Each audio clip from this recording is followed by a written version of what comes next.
Hello दोस्तों, क्या कभी सोचा है कि जापान में लोग सेक्स में दिलचस्पी क्यों खो रहे हैं? यह एक बहुत ही दिलचस्प और जटिल सवाल है और इसके पीछे कई कारण हो सकते हैं। आज हम इसी के बारे में बात करेंगे और जानेंगे कि आखिर ऐसा क्यों हो रहा है। जापान में लोग सेक्स में दिलचस्पी क्यों खो रहे हैं?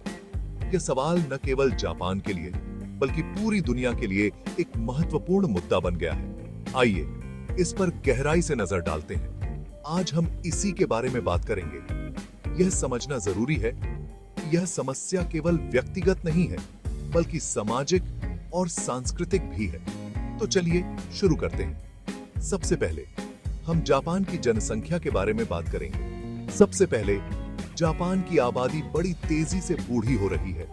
जापान में बुजुर्गों की संख्या बढ़ती जा रही है और यह एक बड़ी समस्या बनती जा रही है। मतलब कम जवान और ज्यादा बूढ़े लोग। यह जनसंख्या का असंतुलन समाज के कई पहलुओं को प्रभावित कर रहा है, जिसमें सेक्स की रुचि भी शामिल है। यह तो बड़ी मुश्किल है।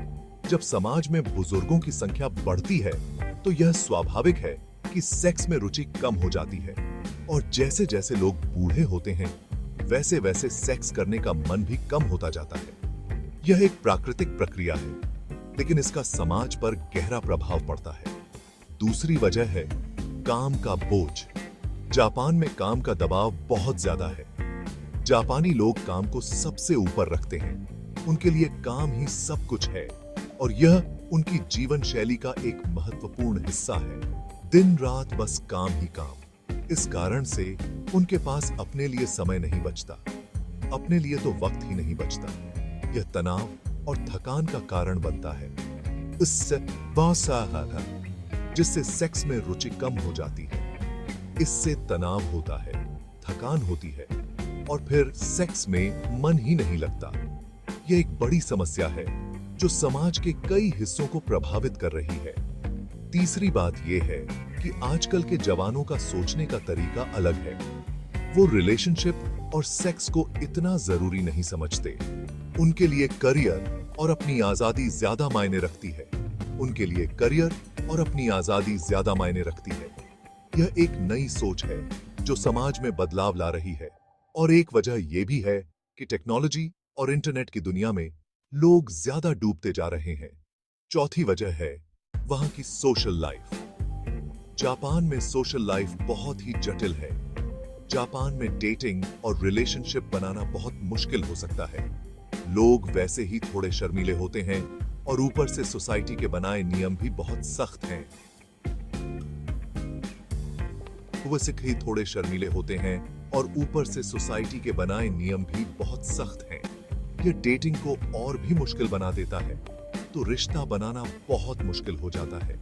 यह एक बड़ी समस्या है जो समाज के कई हिस्सों को प्रभावित कर रही है। इन सब का नतीजा ये हो रहा है कि जापान में बच्चे भी कम पैदा हो रहे हैं। यह जनसंख्या की जनसंख्या के लिए एक बड़ी चुनौती है। सरकार भी इस समस्या को सुलझाने की कोशिश कर रही है। वे विभिन्न योजनाएं और नीतियां बना रहे हैं ताकि इस समस्या का समाधान हो सके। मां बाप को छुट्टियां देना, काम के घंटे कम करना, डेटिंग इवेंट्स वगैरह, यह सब प्रयास किए जा रहे हैं ताकि समाज में संतुलन बना रहे। आखिर में यह समझना बहुत जरूरी है कि हर जगह के लोग अलग सोचते हैं और हमें उनकी सोच का सम्मान करना चाहिए। तो बस दोस्तों, उम्मीद है आपको जापान की स्थिति समझ आ गई होगी। उम्मीद है आपको जापान की स्थिति समझ आ गई होगी। यह एक जटिल मुद्दा है, लेकिन इसे समझना और इसके समाधान की दिशा में काम करना बहुत महत्वपूर्ण है। अगर ये वीडियो पसंद आया तो लाइक जरूर करें और चैनल को सब्सक्राइब भी कर लें। धन्यवाद। आपके समर्थन के बिना हम इस तरह की जानकारीपूर्ण वीडियो नहीं बना सकते।